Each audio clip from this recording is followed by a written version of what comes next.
All right, y'all. I got my little Instagram ad microphone here.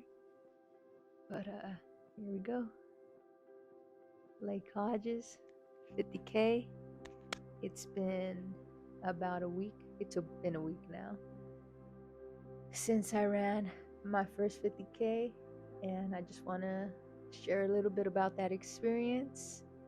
Finally becoming an ultra runner in that sense, and it feels,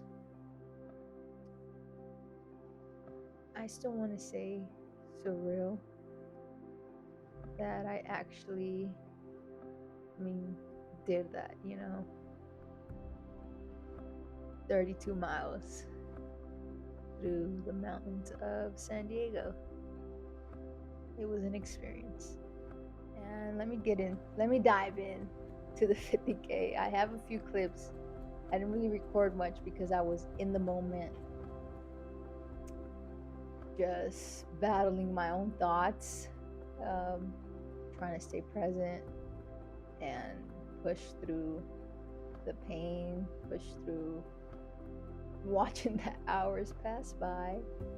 But yeah, so I started 7 a.m.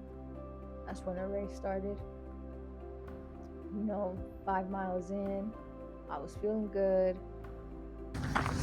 Feel good. Just trying to stay positive. And just remember, left, right. One step, maybe. I'll check in a little bit later. Let's go. As you can see, I'm feeling good, feeling fresh. The legs are fresh. It's nice weather. The views are amazing. And then I get to like mile 12. And there's a lot of uphill. And I'm just trying to repeat to myself, like, one step in front of the other, walk the uphills, jog the downhills, run the flats. That's all I'm thinking in my head. Just left, right. What was like just, that's all I was hearing in my head. And then I get to like mile 14 and I'm out of water. The aid station is still like 4 miles away from where I'm at. So I'm like, I'm walking through the flats because I ran out of all my fuel at that point too. I had no more gels. Like I think I should have definitely brought more gels because I didn't want to grab gels from the aid stations because I just didn't know how that was going to react with my stomach. So I was only relying on the gels that I used during my training. But I ran out of water. It was freaking 90 degrees out, so it was hot. Like I felt like SpongeBob, like in that episode with him and Patrick leave Bikini Bottom and are just like dried, yearning for water. And finally, I make it to the aid station. All right, y'all, we made it halfway. Turnaround point. I ran out of water for like 4 miles, but I'm back to feeling good. Let's go. You guys can see I got refueled, felt good, had water, had some Gatorade. The volunteers like put ice cold water down my back, on my head, and I was feeling good. The energy, I was feeling super low trying to get there, but once I got there, all the energy I was feeding off of that, I was feeling good, and I'm like, all right, I'm ready to go. I'm fueled up. I'm ready to start crushing it. And I was for the next 3 miles, and then my knee had been bothering me, but I didn't think much of it. But on the way back was all downhill, mostly flats and downhill. And those downhills, man, were killing me. Like I could barely go down the hill. I had to like really move myself with only my right leg because my left leg was just like, it was a piercing pain every time I tried putting weight on it going downhill. And I just want to share this clip from mile 22 on the way back. Yeah, we're 22 miles into this. My knee is hurting. just trying to remember step by step, left, right, man, and digging into that pain cave because I'm in pain. But it just hurts a lot, especially in the downhills. That shit is bad, but we out here just trying to finish. Let's go. Spirits are low there. Like, I am like in my head thinking, just watching my Garmin, like the hours pass by. I'm like alone in this mountain, haven't seen anybody for like 2+ hours. I'm like, when am I gonna get to this other aid station? And just a lot of thoughts running through my mind about, like my knee is hurting. Like, I can just like call it and blame it on the knee, but I heard from a podcast, you get to water the seas that you want to water, especially during an ultra marathon, and whatever it is you water is what's going to sprout. So in that moment I was like, look, I'm like tears down my eyes, down my face. Like, I'm just like, okay, acknowledge the negative thoughts, but you can't give up. Like, in that moment I was just thinking about life, thinking about everything I had gone through thus far, and so telling myself, like, in life we don't get to just quit. We don't get to just say, I'm gonna stop here and that's it. Like, these mountains are showing me that these are the most important moments. These are the moments that are gonna push us forward. These are the moments that are where we can find growth in how we approach them. And that's something I've been working on, because for a long time I was very easy to quit at anything I was doing in life. And that's the reason I also wanted to push myself through doing this 50K, because I wanted to learn a lot about myself and how deep I can continue digging that pain cave. And I was like, look, you just, the pain is supposed to be here. Like, it's supposed to hurt. None of this is supposed to be super easy, at least for me, like only a year running. Like, none of this is supposed to be easy, but what you can control is the way you are approaching the situation. And I see the aid station, I get there and they're like, you got 35 minutes to run 2.9 miles.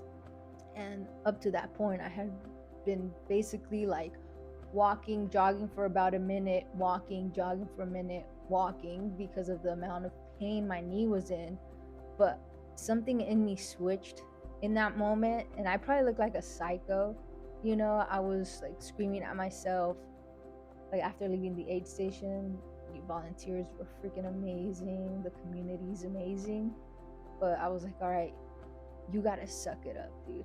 Like, your knee is in pain, but you got 5 more miles to go, and you gotta check into the next aid station before you DNF and not make the cutoff.